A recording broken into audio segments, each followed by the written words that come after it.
ចានេះខ្ញុំសូមអរកាយគោរពជំរាបសួរលោកស្រីលោកញ៉ាជាពិសេសអតិថិជនបងប្អូនឆ្នាំខេមរតូចាវិលត្រឡប់មកជួបគ្នាសារថ្មីសម្រាប់កម្មវិធីប្រកាសផលឆ្នាំរបស់ក្រុមហ៊ុនឆ្នាំខេមរតូលើកទី454ទៅថ្ងៃទី8ខែមិថុនាឆ្នាំ2016ហើយនៅក្នុងថ្ងៃដែររង្វាន់ជ័យផលរបស់ឆ្នាំឡូតូលក្ខី636បានឡើងមកដល់71,70776រៀលចាដើម្បីកុំឲ្យខាត់ទេយើងធ្វើការចេញផលឆ្នាំដំណងជាដំបូងយើងធ្វើការចេញផលឆ្នាំ 5D ចាសូមត្រៀម1 2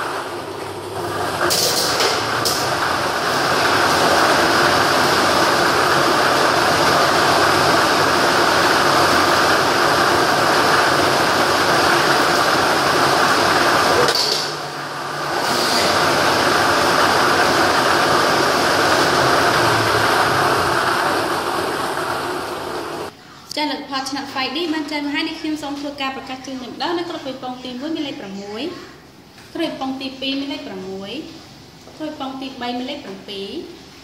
ពីប៉ុងទី4មានលេខ8និងក្រុមពីប៉ុងទី5មានលេខ3ចានេះខ្ញុំសូមធ្វើការបញ្ជាក់ជូនម្ដងទៀតដែលមានលេខ6លេខ6លេខ7លេខ8និងលេខ3ចានៅពេលនេះយើងធ្វើការចេញលផលឆ្នោតឡូតូលក្ខី631ម្ដងចាសូមត្រៀម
ពេលនេះលទ្ធផលឆ្នោតឡូតូលក្ខី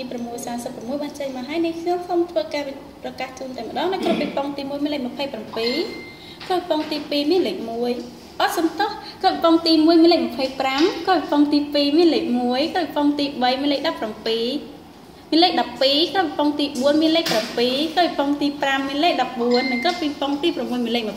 22នេះខ្ញុំសូមធ្វើការបញ្ជាក់ជូនម្ដងទៀតដែលមានលេខ25លេខ1លេខ12លេខ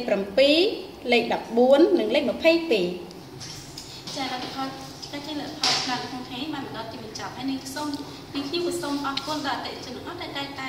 តាមដានទស្សនារងការជាលទ្ធផលឆ្នោតរបស់ក្រុមហ៊ុនយើងខ្ញុំហើយខ្ញុំក៏សូមគោរពជូនពរលោកស្រីនាងកញ្ញាជួបការតែក្តីសុខសេចក្តីចម្រើននៅក្នុងទីនេះបានគ្រប់គ្រងវិសាតែពេលនេះដែរនេះខ្ញុំសូមអរគុណសូមគោរពលា